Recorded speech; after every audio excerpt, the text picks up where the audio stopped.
Go ahead. We are live with the Clydesdale Fitness and Friends Roundtable edition. We are so excited to be with you. It's been a crazy week for us, and we want to do a little debrief. And at 3:45, we are going to bring our friends in from across the pond, Sam and Jason. And so we're excited about that. And the reason we're bringing them in is we're going to talk about the episode we did with Jaylond Franklin. And Jason actually did an episode about our episode. And on their Plate Stack Chat podcast, they talked about it. And they echoed a lot of the same things that were in the comments. And so I thought it'd be a good way to talk about what was in the comments by having them come on and kind of express that and us have a rebuttal to that. So we'll do that in about 15 minutes. When we get to that, okay. Should we give an update then too on what's happened since then? Yeah, because we have too much to talk about before that. Okay. Yep. Too much. Okay. So all right, go. First thing, go. Kat, you got stuff? Go. I mean, this is personal stuff. So you tell me when you want me to talk about personal stuff and when. The only thing I wanted to talk about from the CrossFit world is Dave Castro. Since we were last on, he has been on the Savon show, and he is now doing his weekly little updates, which is pretty awesome. But I loved him on the Savon show, and I just wanted to see if anybody else had seen him. I thought it was a much more reflective Dave, if I could say that. I thought it was interesting that he said he was going to start trying to control his language. To be more in present for presentation purposes, things like that. And he actually criticized himself for saying too many F words on the Savon show. But I just thought it was an interesting very raw and kind of open Dave that you didn't get in the past. I thought it was great. Yeah. I've kind of always wanted him back anyway, so I'm just sort of happy that he's back, that he's doing things again. And, he really has loved the affiliates. I actually had a chance to reach out to him and ask him about the level 4 stuff, because that's something that I've always been interested in. And there, for people that don't know, currently level 3 is the highest level you can get in CrossFit. And it's been that way for about 4 or 5 years now. There has not been a level 4 curriculum. And so if you are a level 3 coach and you're wanting to sort of get to that next level, there is no avenue to do that. They've been talking about revamping it for a very long time now. So it was one of the questions that I asked Dave, like, hey, what's going on with level 4? Because I'm just being selfish. That's all I really care about at this point. And he said they're working on it. So, I don't know. That sounded a little bit like a trust me answer, but, hopefully they are working on it.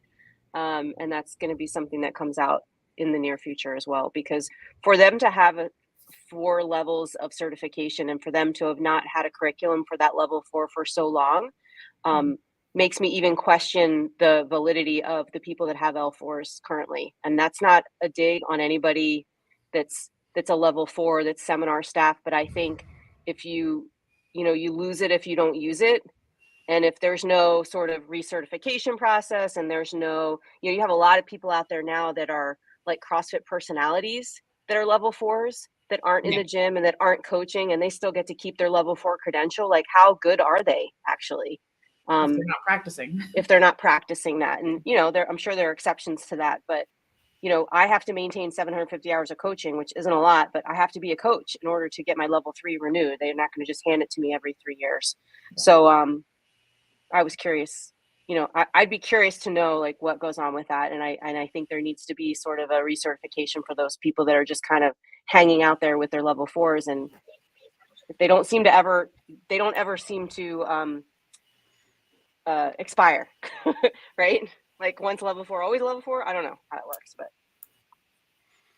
I may have opened up a whole nother can of worms there, but that's just kind of my thing. No, I think that's a good can of worms. That's been promised for a very long time. Yeah, and they've come out with badges now. So I don't know for level 1s and level 2s, but if you're level 3, they send you like a digital badge. So now I have this like digital thing that I can put, I guess, like on LinkedIn, or if I want to like show it on Instagram. I don't know how to like do that actually, but I keep getting these emails about it, saying congratulations. But the thing that bugs me about it is that it says that it was issued on September 21st of 2021, which was my 3-year renewal date for my initial level 3. So I've been a level 3 now for 4 years, almost coming on 4 years. But if you look at my cert, it only looks like I've been a level 3 for 8 months. So like they need to put something in there like established on this date, renewed on this date, and then expires whenever. Because, I mean, not to be like braggy, but like I earned that, and I don't, there's a difference between someone who has had their level 3 for a day and someone maybe who's had that for 3-4 years. I don't know. Well, there aren't that many of them, and you should be proud of it. I feel like there are a shit ton of them. I know they keep saying like there's only 1%, but like I feel like they post once a month all these new people getting their level 3s, and it's a lot of people.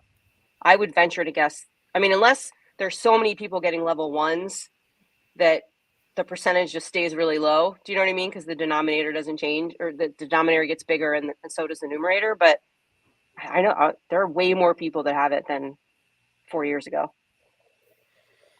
Yeah. Which is why I want to get my level 4. Well, when they take the picture, though, the test isn't complete. Correct. Sorry, so Andrew Sten just jumped in. I wanted to wish him a happy birthday. That was yesterday. Yeah. He is one of our loyal listeners, and we want to recognize Andrew turning another year older, and he did a hell of a workout yesterday to celebrate. Yeah. So, and Andrew, tell us if you have a website or something where people can look at your flag designs, because those are really cool. And I don't know if they just need to find you on Instagram and DM you, or if you have a website set up, but he makes these really cool American flag. They're wood. Things. They're wooden, yeah. Like signs. Andrew, do you have a level 3? Is that the badges that you're referring to? I think he has a level 2. And I think they're going in order from top to bottom. So like the level 4s went out like 3 or 4 weeks ago. And it seems like now the level 3s are coming out. Okay. And then I would imagine that at some point in time, the 2s and 1s would also come out. Okay. So going back to the Dave, sorry, podcast. I thought, I haven't listened all the way through, but I thought I did appreciate, though, I did feel like it was a different Dave in some sense. But I felt I was really appreciative of how like raw he was with like kind of what happened at CrossFit HQ. And I also loved the part where he talked about the community, how he said, yeah, I did think about just like leaving the community, but then I realized I'm still a part of this community, whether I work there or not. And that just like, I thought that was a really thing to say, especially through all this. I will say, I've told you guys this. I personally have a hard time listening to Sivan podcast.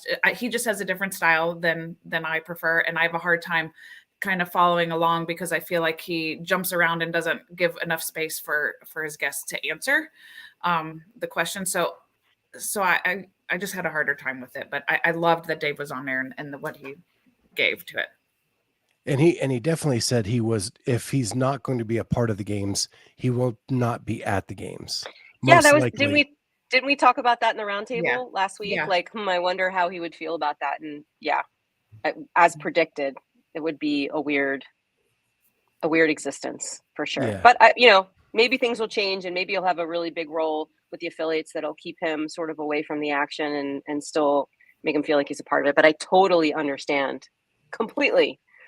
Yeah, and he said it's nobody's fault, but it's just how he feels. I love the analysis he gave about. He was like, "Yeah, it was like my child. I gave birth, not just it was this car that I worked on. That the car was already there. Like I created this. Created it.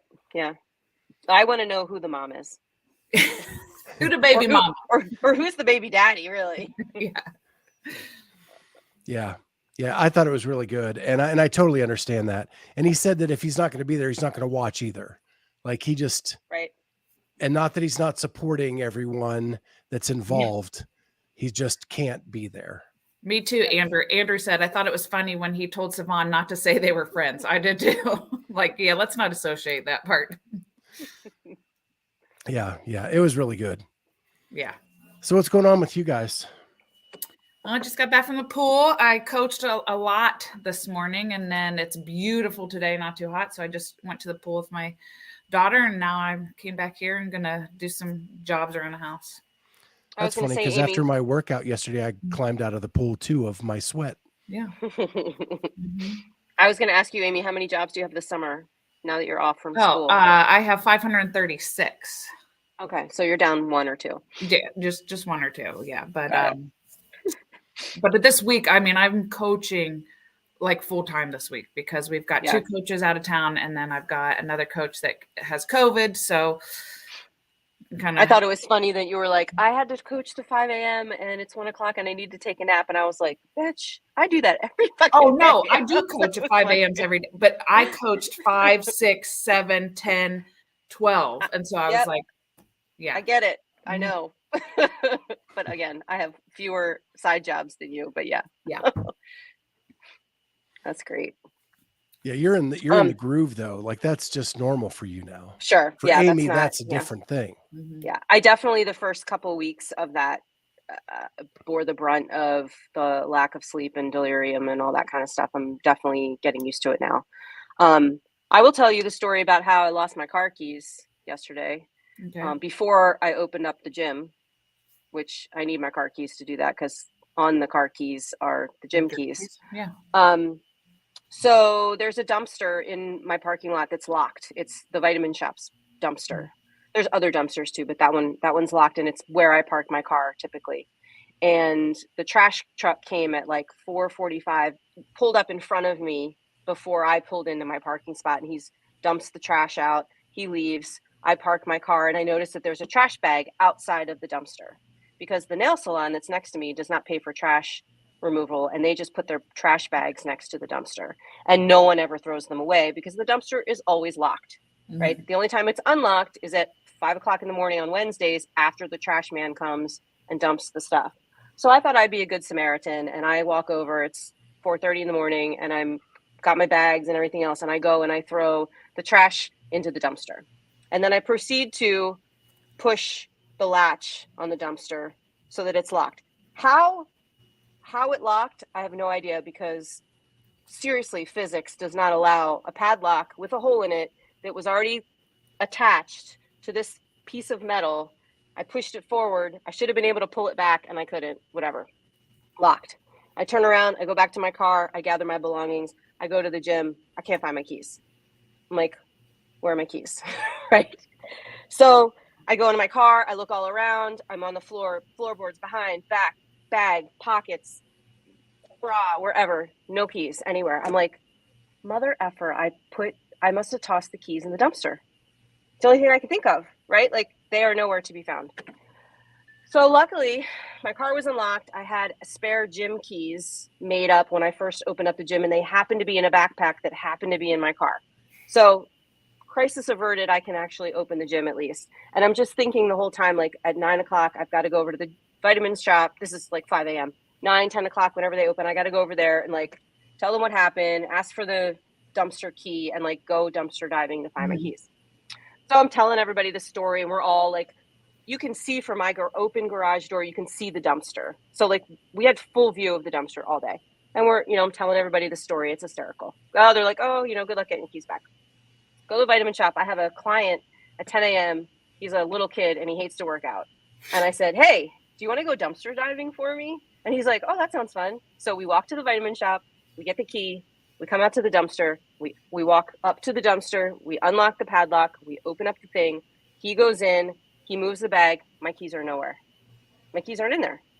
Like, I literally said out loud in front of this kid, where the F, and I didn't say F, I said the word, are my car keys.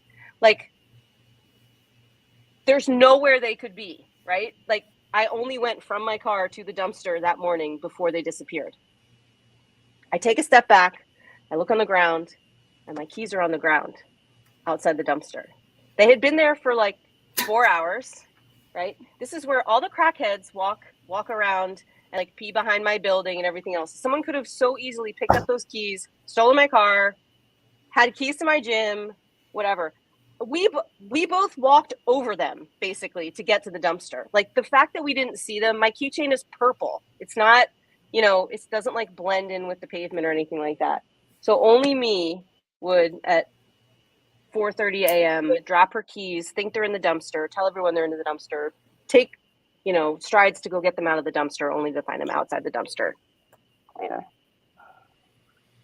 Yeah. My story. I need you not to hang out at a dumpster at 4:30 a.m. in an alley. I shouldn't be in my gym that early either, because like it's literally right there. I think about that every morning when I like leave the lobby area and go into the gym area and the people for class haven't shown up yet and I leave the door unlocked. I'm just like, one of these days I'm gonna totally get murdered. Yeah. You're gonna have to do. No predictable patterns. You need to go in and out different doors.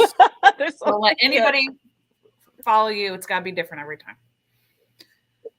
I just can't believe that even the 800 times I was telling the story and like we're all staring at the dumpster from the gym. Maybe they're outside. You couldn't even see them out there. Crazy. Leave it to Amy to turn Lost Keys into a crime podcast. I get to work at 4:30. I know you got to have head on a swivel, ready to go. Crazy. That's my story of the week. Mm-hmm. Well, I had nothing that fun. So with that, it is 1:15. We don't have Jason yet, but we will bring our buddy Sam in. Sam LaRoche. Hello. How we doing? The voice of the Strength and Depth live stream. Bless you. I had my life. I could have died a happy man that weekend because one of our listeners to Plate Stack Chat tagged me in a story, and the story basically read, it was a picture of the comments, the YouTube comments, and someone had commented, "Who's the who's the commentator? I want him to commentate my life." Aww. It's like, that's okay, awesome. I could die right now. Very happy man. Yeah. So how often have you done the floor voicing or the floor emceeing for events? For Strength in Depth, that was my first one. Well, that was my first semi-final. Quick answer, about a year, less than that. And I started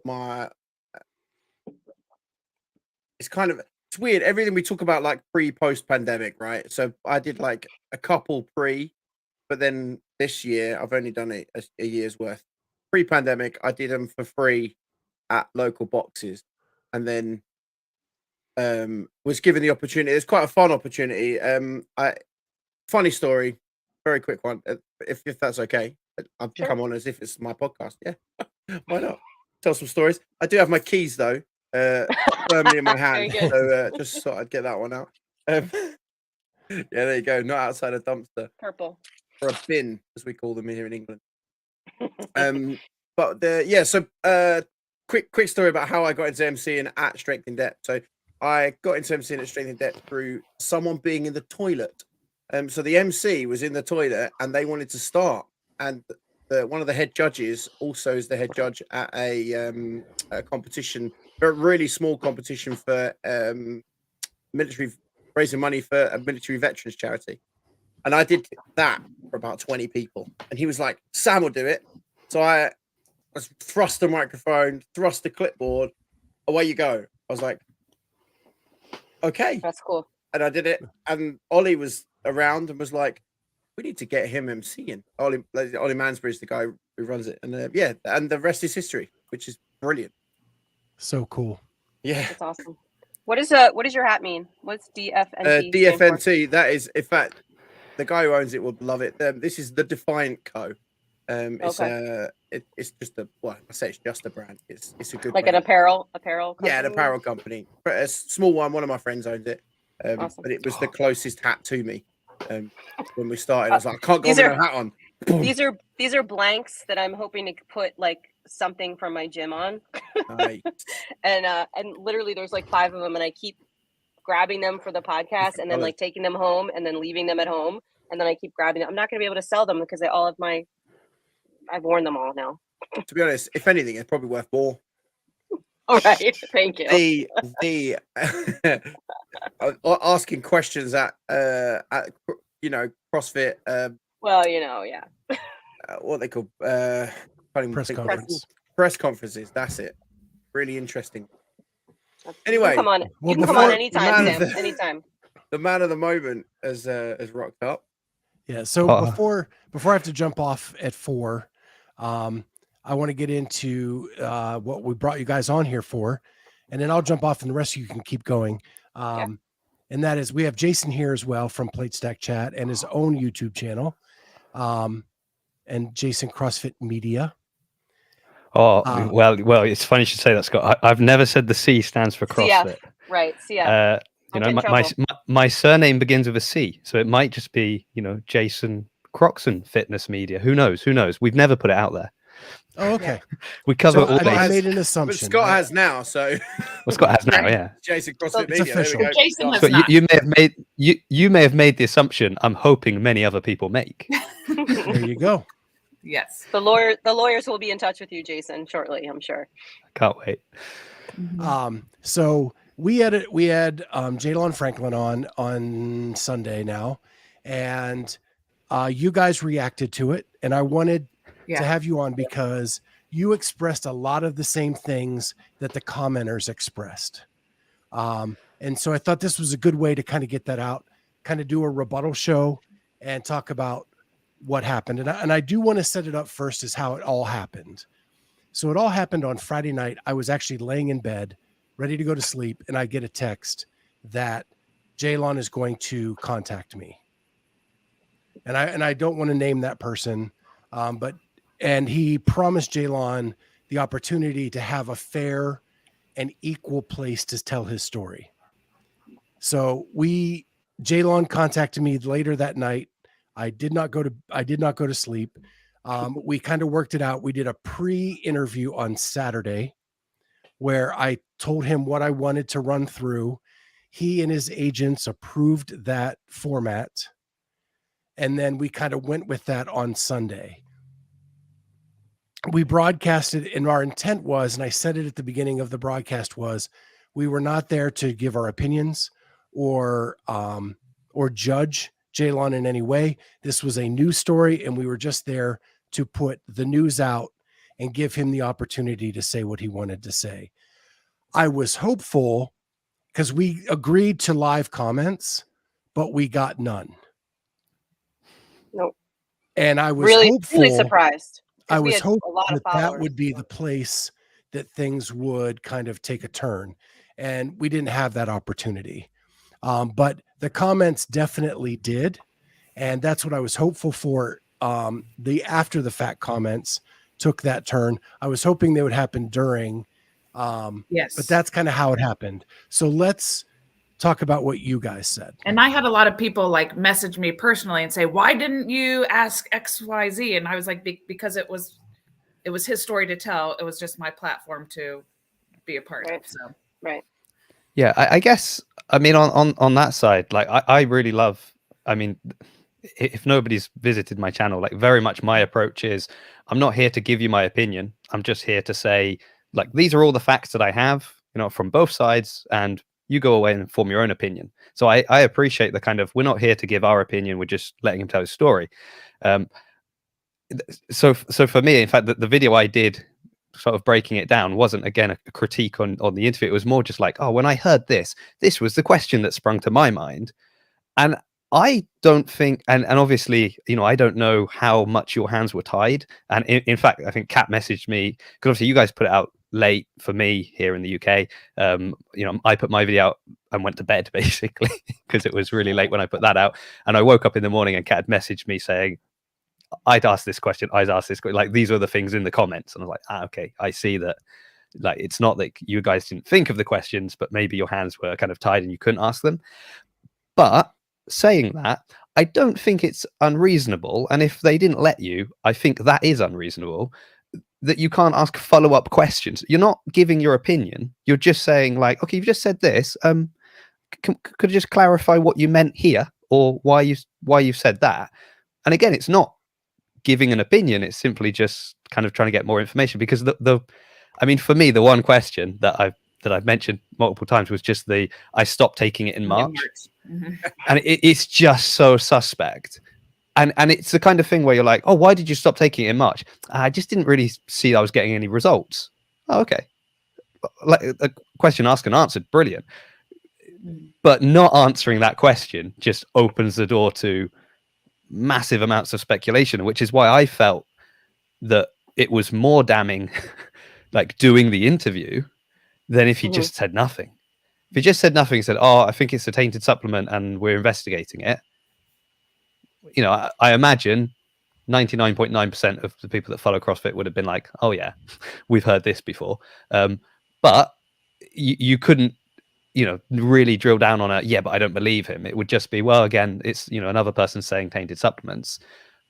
But when you say I was taking this pill and then I stopped in March, it's just like, oh, this sounds suspect. And I think a few follow-up questions could have either kind of cleared it up, or, you know, dug a deeper hole, obviously. But I think we, in the broader span, man, I'm going on, soapbox has come out, sorry. But I was thinking about this a lot, because knowing I was going to talk to you guys, seeing your interview, is very much the same issues I had with the press conference, that you don't get, like, Kat asked a brilliant question, was not answered, but was not given the opportunity to ask follow-up questions. And nobody else asked a follow-up question to anything. In fact, the only time we got a follow-up question was when Chase kind of cleverly turned an athlete question into basically a previously unanswered question. And for me, it goes like all the way back to the Eric Rosa thing when he left. You know, that it was just opinions, right? On one side, the other. Promotion, fired. And you're just like, okay, they've said they've accelerated the plan. Why? Done a good job, done a bad job? Like, there's just questions. Ask a couple of questions and you eliminate speculation, you have answers. And I don't think that the people involved in CrossFit media like get the opportunity to do that. I think everything that's given to you, or to, you know, Morning Chalk Up, or whoever else is putting stuff out, the press conference, it's so like choreographed and scripted, and they're just press releases. They're not. There's no opportunity for an interchange of kind of a discussion and questions and follow up. And I think that's where all the problems stem from.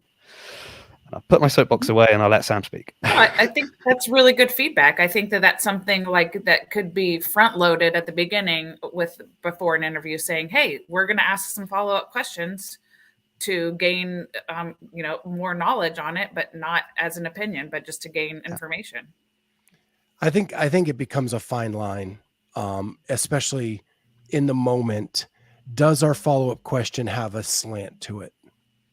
Right. And I know Sam said that we were vanilla, and we were probably vanilla on purpose. That was kind of my point. That was where I was trying to get to. Maybe I didn't portray that quite well enough. And because you actually said right at the beginning, this is an opportunity for a guy to come on and tell his story about, you know, tell the, what is it?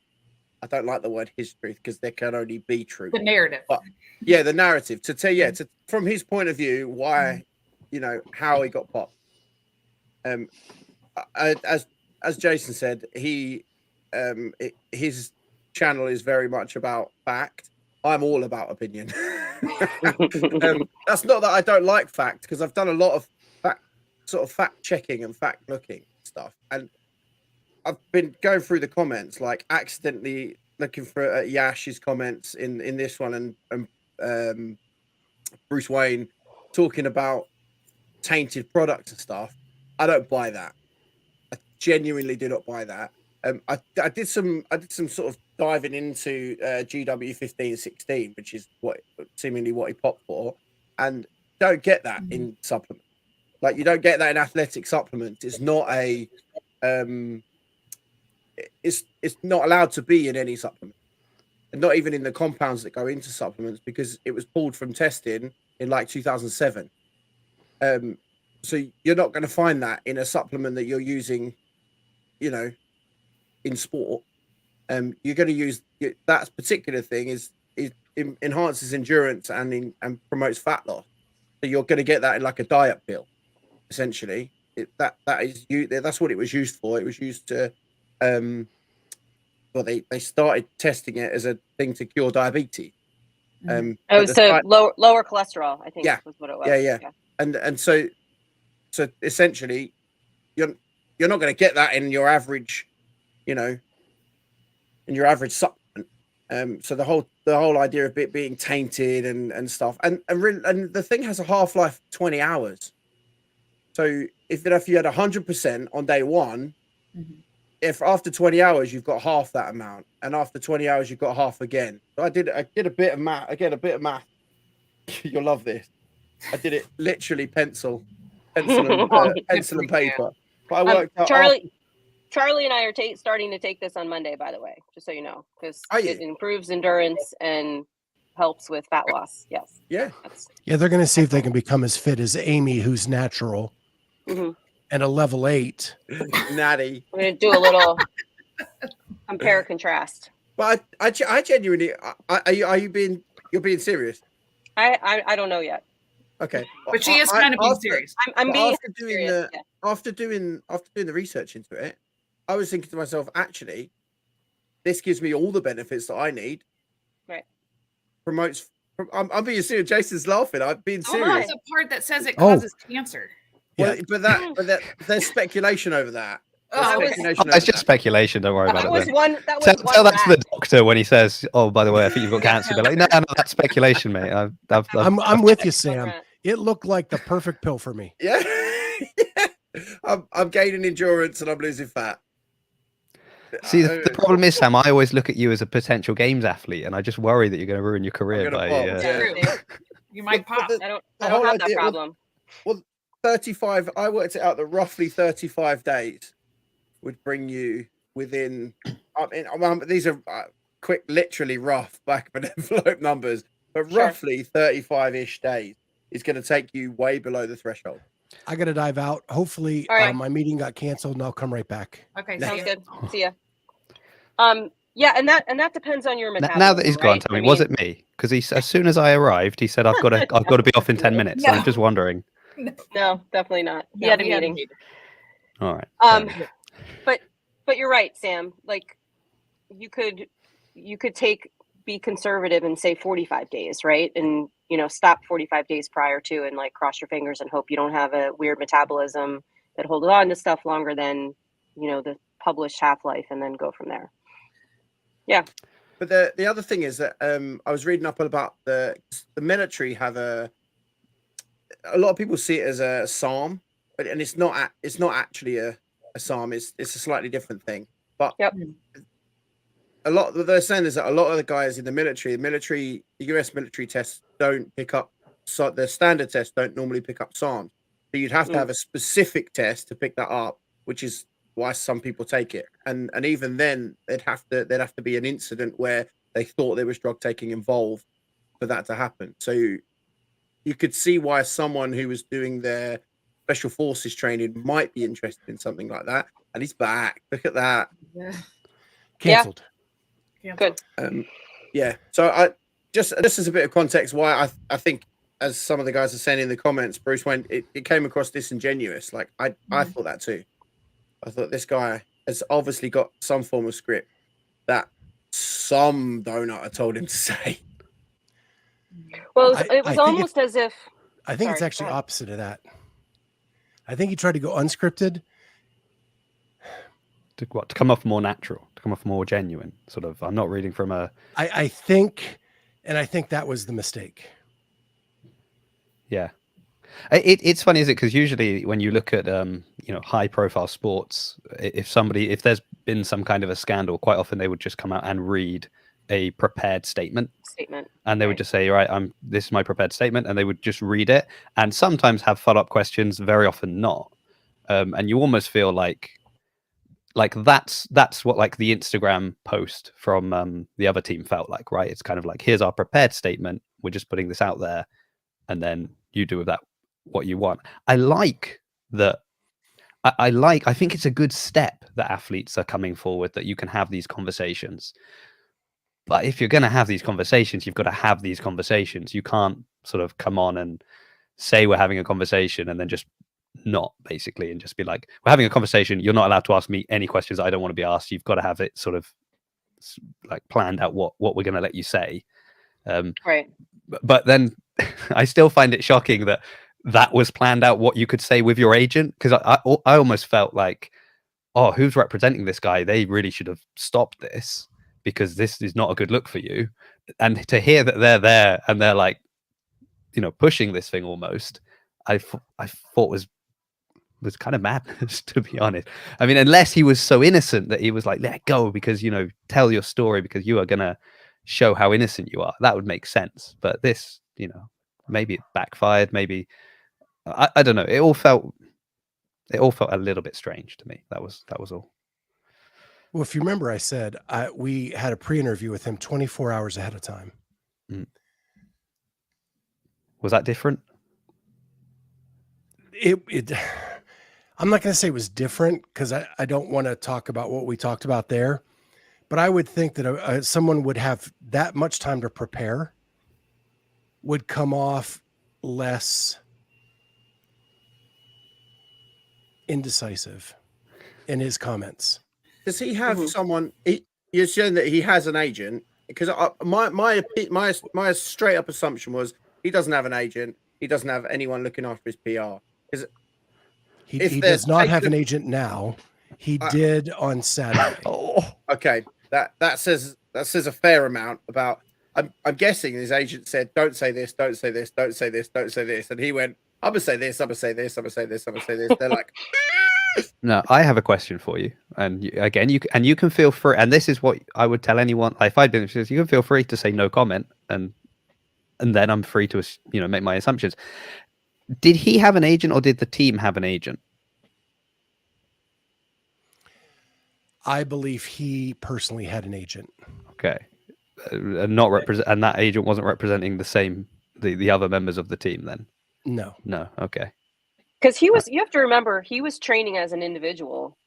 Yeah, up until this point. And I pinged you guys during the interview and said, dig into how, let's find out how he formed this team. And he didn't really answer that question very well either. I wanted to know more about, he was training as an individual, because he did a podcast, I think, in the middle of February with someone, and he made no mention of team.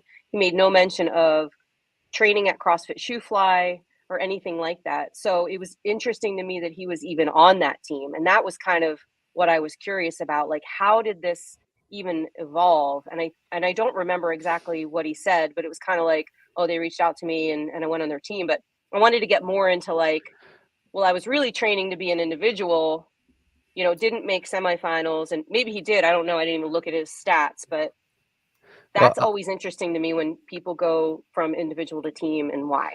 Yeah, I'll tell you what, I let completely fly under the radar, because it had nothing to do with the interview and the topic and all of that. But yeah, when you asked him about the team, well, not you, obviously, Kat, when Scott asked him about the team and how it had formed, and even when he talked about, had you spoken to the people, the way he speaks about Shoefly, I cannot believe Victor Longsved was not allowed to compete on a team, and he is, because it seemed like right. It did not seem like he is someone in that community at all.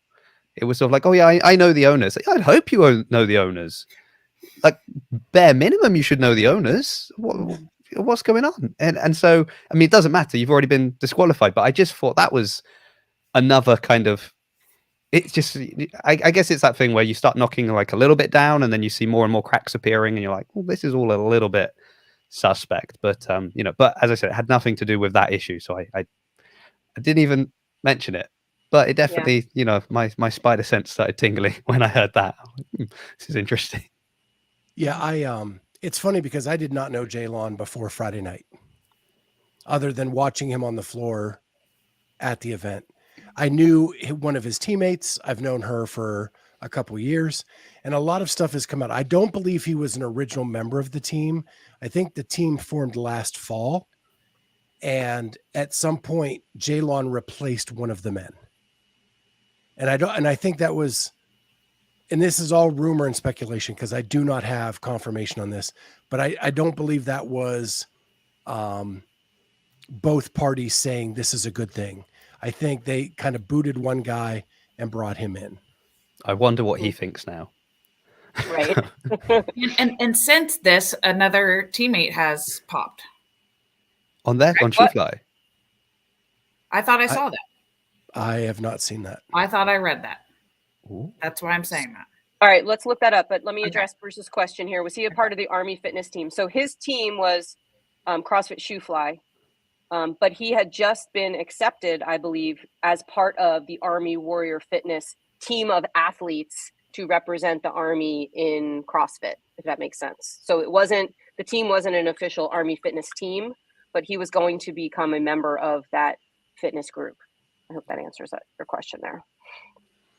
Sort of like in the way Chandler Smith was a member Correct. of the group, but was competing as an individual. Yeah. I apologize. It was a different team that I read it too quickly. It was just together. So I apologize. Yeah. So that was a CrossFit CLT or yes. Yeah. Grid House. Hunter Williams. That was Hunter Williams. Hunter Williams. Mm-hmm. For the same substance. Yeah. Well, probably by their supplements from the same shop. Don't they? So interesting. This is an interesting comment though from Caroline Prevost that just says that every member of every qualifying team should get tested. Having one female and one male is not enough. Yeah, and if people don't know that, that is how it goes. All 4 members go to drug testing, and 2 get, and I don't know the process. 2 get drawn out of a hat. They go to testing. The other 2 get let go. And you say drawn out of a hat, but you don't know that. I do not know. Yeah, I said I do not know the process. Maybe they have the wheel of drawing like you do, Kat. Who's the lucky winner? Yeah, I don't know. I mean, it might be a cost thing. It might be a logistical thing. I guess they figure they're casting their net wide enough. I don't know. But yeah, you would think it should be everybody. The threat in not knowing is enough, but apparently it's not. And Andrew, I do not believe that anything's been rescinded yet because they're still in the appeal process with the type B sample. Except I really like what Bruce has to say now. They must have had the same friend. Right? Yeah. I definitely think so. The same friend with a bag of pills. Yes. Yeah. Must have had the same friend. Do you reckon that was Ricky Garard's friend too? Right, exactly. Lots of people's friends. Yeah. Soon to be my. It must have been Ricky's brother, I think, right? Yeah. Exactly. And I missed the end of the conversation, Sam, but I was surprised how easily you could Google this and find it for purchase. Yeah. It's crazy because probably all the benefits are the things I need. Than it is to find it in a supplement, I'd imagine. Yeah. Yeah, much easier to Google it than to find it in a tainted supplement. Love that. Yeah.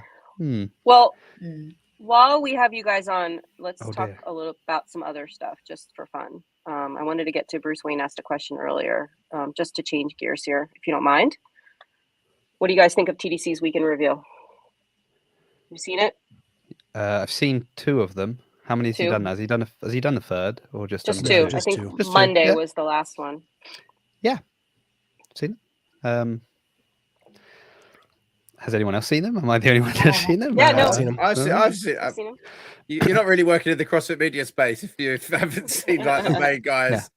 Yeah. YouTube they're somewhat mundane, right? I mean, it seems like they're just going to be this sort of what did I do last week, and it's a little bit reminiscent of like when you had a job and you had to write down all the things you accomplished in the week before and give it to your boss. I mean, I don't know. I appreciate the transparency for sure. I think that's the main thing, to be honest. Yeah. Agreed. I think it's that if there's been one complaint that has, I would say, like resounded across CrossFit from before the change of ownership, from Glassman's days down to Eric Rosa to now, has always just been kind of affiliate owners didn't feel like they knew what was going on. People didn't feel like they knew what was going on. There's no communication. We don't get told what's happening. Nobody knows what's happening. And I think there's just this now desperate like overcorrection of like, we need just to let you know everything that I'm doing, and that way no one can sort of say. And I think it's, you know, it's good to know. I mean, if anything, it for me personally, so like when Dave was fired, we did speak about it, obviously, because, you know, everybody spoke about it. I you know, was very disappointed with the way it all went down, all of that, even though I'd never been a Dave Castro fan. I wasn't a huge, you know, you know, he's very kind of all American, if you know what I mean. He's very kind of that style, which I'm obviously not. And I didn't have a problem with him. I want that very clear. I wasn't like, oh, Castro's amazing. But I think it's because I had him wrong. I was always focused on his role in the games, and then it was more digging into what else he did and learning more about everything else he was doing. And now, when I hear him going to affiliates and actually listening, I think listening is the key thing. I think it's not that he's going and talking at affiliates. I think he's going and listening. And I think that's really important, because it's so much easier if you could imagine a kind of goodwill tour where you send Dave Castro out to all the affiliates with a, you know, scripted kind of talking points. These we want you go and tell them we're doing this, and tell them we're doing that, and tell them this is the next big thing. And he's not doing that. I get the impression he's just going and hearing what they're complaining about.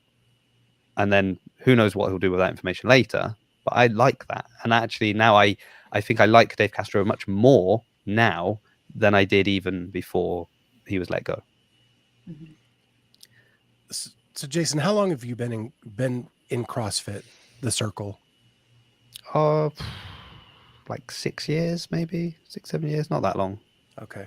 So right about when you started, Dave had, I think he was doing that in the early days where he would go to affiliates all the time. And then it kind of stopped abruptly. Yeah. Probably about 15, 16. Because the games were getting so much bigger. Sorry, can I just address a comment Bruce has made? Yes, I know he's Mexican. I know he's Mexican. Which, if I'm not wrong, is part of the Americas. So in that regard, yes.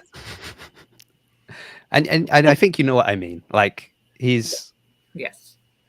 And I'm not saying I've got anything like against that personally. It's just I think when you look at like cultures, it's so different from any of the cultures I've been kind of involved in, and that's the only reason. It's not like, oh, I hate this. It's just sort of, if you like it, good for you. It's not me. That's all. Yeah. Sorry. I just what I would appreciate is a weekly update from Boz and Justin. Yeah. Well, only if they actually answer questions. Well, or if they were just and listen. Yeah, let us know what's up. Because I mean, it's interesting to me, like who's testing workouts? Is anybody testing workouts? You know, by now I've been, you know, after taking some GW 15, 16, I'm pretty good at it. You're ready? You're ready? Yeah, ready. You know, is there gonna be a demo team this year? Like, is that still a thing? And will it hold the same sort of prestige that it has in the past? Because, you know, those athletes really look forward to being sort of handpicked by Dave to do that kind of stuff. I'm interested to know what sort of changes will arise with the new regime. I kind of like the fact that it's not all about Dave, like the game, especially. It was like my first year of like really. So I was watching the games for a while, but never really like ingesting it, if you will. But like I think it was 2018 with the crit race, and he like cycled out in front of the crit race, and I was just like, "This is so cringe. What are you even doing?" Like, and I think it was that the year he had cornrows as well.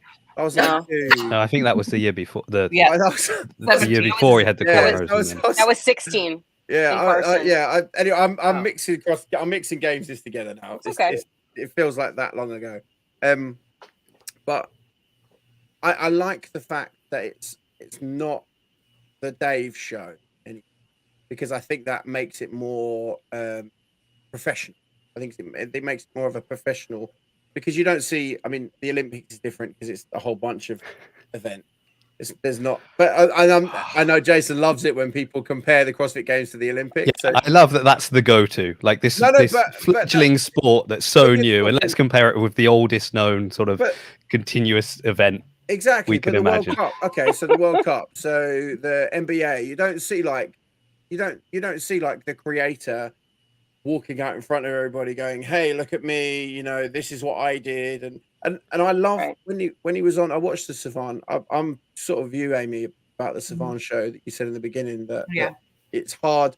It's a hard listen, just because it jumped, and then there's like weird phone calls and stuff on some of the shows, and I'm like, what's going on here?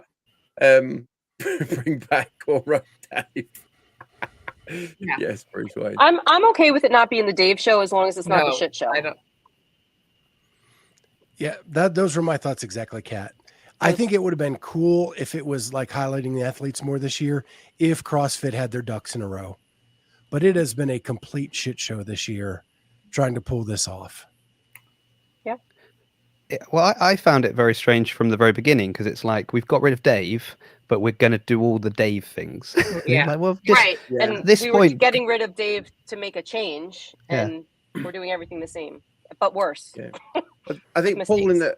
Paul in the comments is saying I think it's unfair to say it's it's all about Dave. I don't think that's the way he would have wanted or wants it to be. And I agree. I don't think Dave wanted it to be about Dave, but Dave is such a strong character that that's just how it becomes.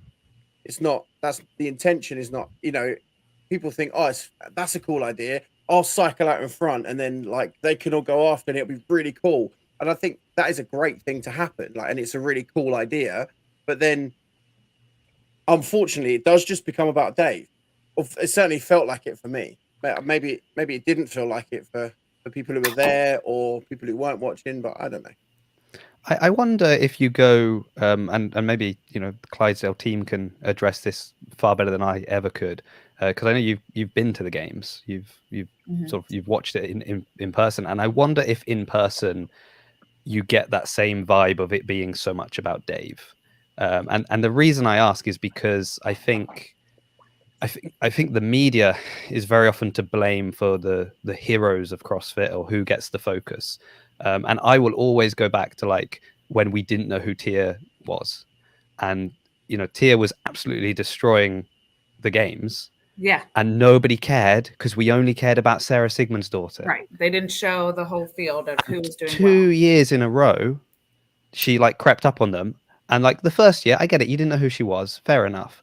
And the second year, you literally, I think you can hear like Sean Woodland or someone say like, where did she come from? And I'm thinking, what do you mean, where did she come from? You've not been paying attention this whole time. You've just been focused in on your kind of name favorite athletes and you forget everybody else. And we see it happen even to today across the board. We pay attention to 5 people that we've decided are the most important people. And that's all we see. And we learn everything we're told everything about them because we've got to sell the story. But then, yeah, if you don't like one of those people, that's like a fifth of the time is dedicated to, that person. Yeah.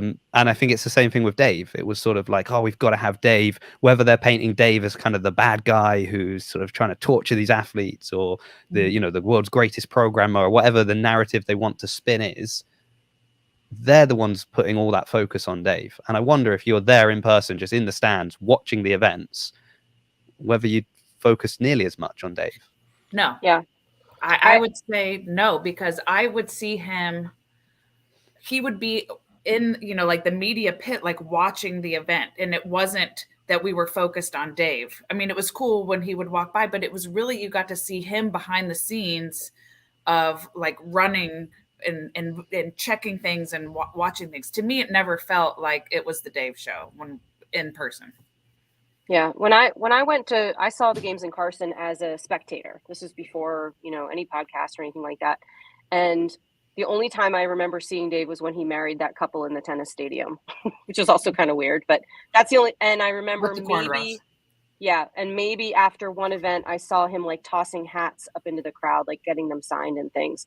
I will tell you that being in part of media last year at the games, I paid a lot of attention to where Dave was and who was with him and things like that, only because I was behind a very different lens, and seeing the behind the scenes and more interested in that piece of, not more interested, but also interested in that piece of the games and how it was. So, and in 19, when I was a judge, you know, you couldn't help but see him, and you just cringe when he walked by and hope he didn't yell at you because you were doing something wrong.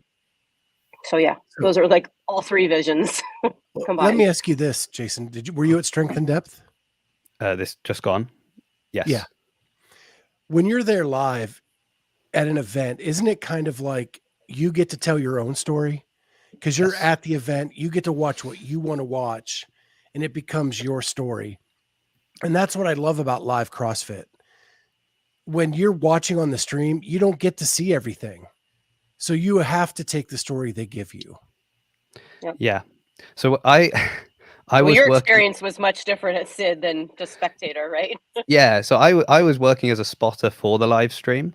So like telling them, so basically saying like, oh, this judge is about to put their hand up, or, lane 3 is in front of lane 7. And it was a bit weird because there was a bit of a disconnect. I couldn't always, it couldn't always be like, because you had to give numbers. I couldn't be like, Zach George is about to finish, or, Tori's in the lead. It was sort of lane 7, lane 5, because you were directing, cameramen and maybe people that didn't always know, who anybody even was. But what's interesting is you've got the massive screen up there as well. So you can see what they are broadcasting. And you can tell that the things you're saying don't always affect the narrative that's being shown on the big screen.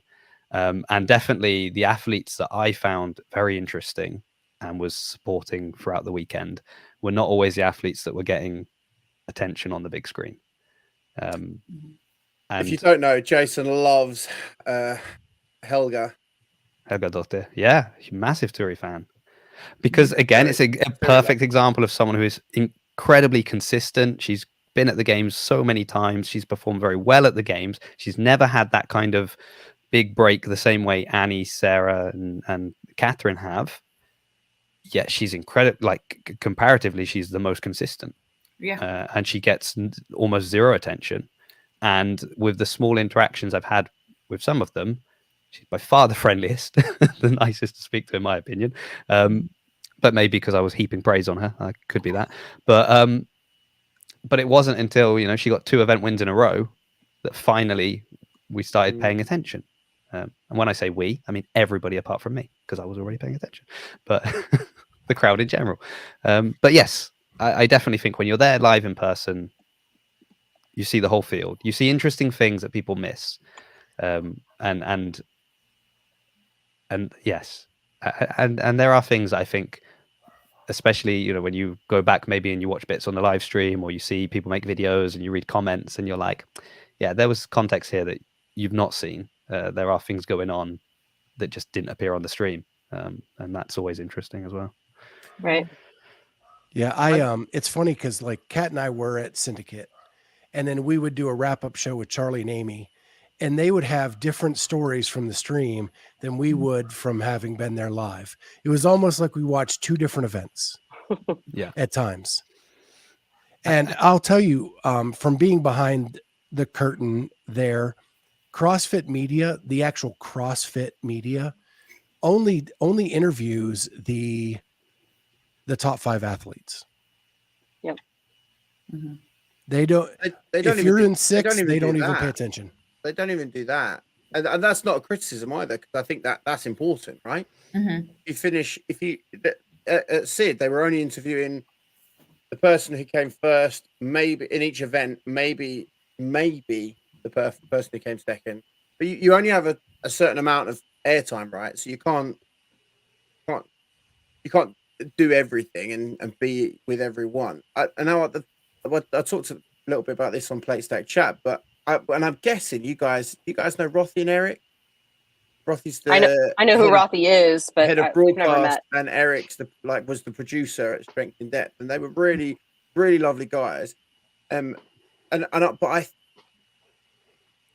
Rothy obviously knows almost everything there is to know about everybody, because that's like his job, right? So if he didn't know everything about everybody, then he wouldn't be any good at his job. But I was watching in the broadcast truck for I think it must have been one of the team's heats, because one of the other MCs was on and I was off, so I wanted to go in and have a look what was going on, and it was insane. Like it was like they were launching some sort of space shuttle going on. It's like, right, camera 1, cue camera 1, cue camera 1, go camera 2. Oh, you freaking missed camera 4. Right, go to camera 5, camera 5. Right? And then they're like, literally, it's like that the whole time. And they are, yeah, she's probably got a coach, I'm guessing. No worries. And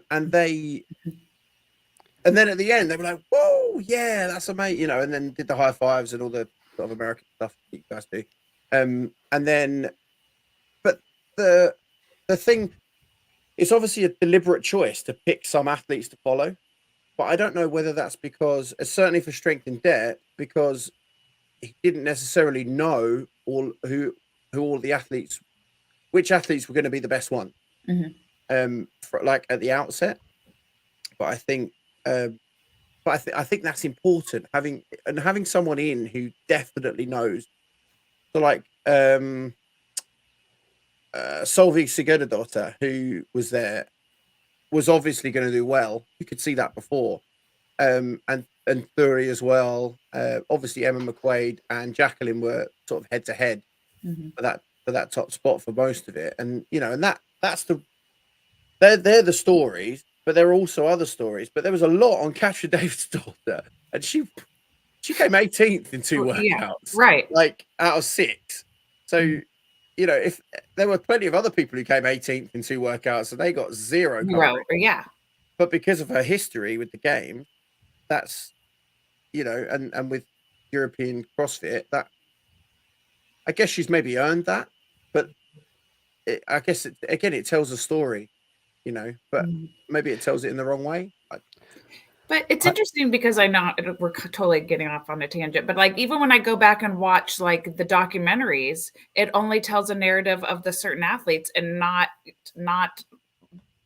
the bigger, you know, of the events and stuff. And I get it. That's storytelling and that's what they're supposed to do. But I'm also like, but I watched the stream. I know that these other stories were cool that happened. So I don't know. But you see, I think, and I think it's a bigger problem because there didn't exist another medium to tell these stories. And maybe this is, you know, it's funny, isn't it? Because we, you know, on the one hand, we kind of criticize and maybe rightly so, but at the same time, we don't want them to cover all of these stories. Otherwise we'd have nothing to talk about. Yeah. So I think, you know, the fact that you guys are there and you're able to get these interviews, I think it's good because I don't mind as much if I know somewhere else I can get that information.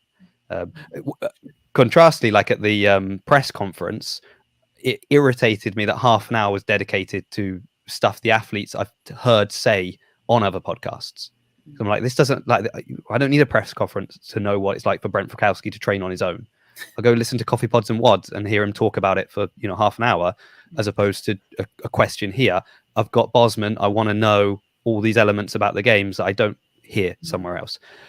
So I think the problem is that CrossFit is still new, and particularly on this side of things, and they controlled the media for so long and they let it go. And whether or not you think that was a mistake or not, you know, people have different opinions, but that's been great for people like yourselves and us.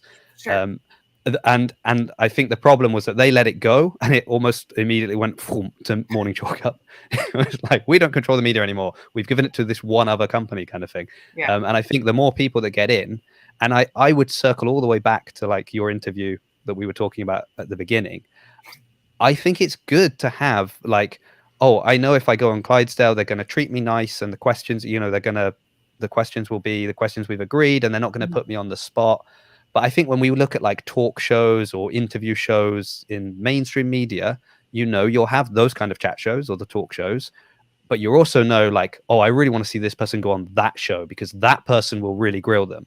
And if I see them go on that show, then I know that getting something new. They've got nothing to hide, maybe. And I think we're starting to see that. And I think, like, you know, you guys have talked about Savant's podcast. He will ask questions that no one else is asking, but he'll be thinking about things that no one else is thinking about. And so he'll get you like completely a different interview than if that same athlete comes and talks to you and you guys have got, you know, kind of the questions that you want to speak about. They're going to be very probably games focused, training focused, life focused, sort of that way. So I do think it's, as much as it irritates me no end when I'm sat at home watching the stream and I'm like, just talk to anybody else at this point, especially if the person won in heat 1 or 2 and we never see them or hear from them, and you interview again, you know, like your Brooke Wells or someone in heat 3 just because just because, right? Yeah. Because they're a well-known name. That's really irritating. If you want to say we're just going to interview the people that win, fine. But when it's a choice to pick a known name over the person that actually won, because it would be like, if it was me, I would tell them, if you win heat 1, say you stay here until heat 2 finishes. And if no one in heat 2 beat you, you stay here until heat 3 finishes. If someone beats you in heat 2, you're free to go and do what you want. But like, have them there on standby, because if heat 3 finishes and you've still got first place, you deserve the interview. That would be one change I would make. CrossFit, if you're listening, it's one little suggestion for you there. You're welcome to it. What I was trying to do with the live commentary, essentially for the people within, is because there was a comment. I think there was a comment in the comments about you can't get everyone in, and actually, I think I did. There were only 10 lanes. We're not, that, which means there are only 10 people that you've got to talk about. But I tried to get everybody in, and obviously try and tell the story of each heat, but also in the next heat, try and give out the fastest times to those guys so that the crowd know where we're at in terms of the finishes. So I'd go to the Tory in the scoring team, who was the fastest finisher and at what time. So you could say this person was the fastest finisher, and then the crowd, everybody that's watching, has that opportunity to know what's going on the floor, and then you can talk about all 10 athletes. Obviously, there are some athletes that are not going to be as good at some workouts, so they kind of sort of get less airtime on that particular workout. But that's okay. But as long as you cover like at least half. But I found that watching it back, to be honest, I only watched it back to see when you hear me, but because obviously you don't know when you're live. But basically, that was heat 1 and heat 2, right? And then heat 3 was the one where Tommy and Mads came in, and they were talking about, generally speaking, they were talking about the names who were in 3, which is fine.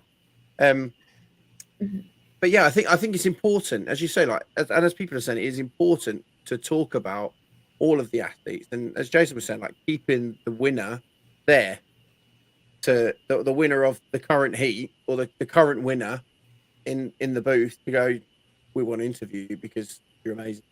One.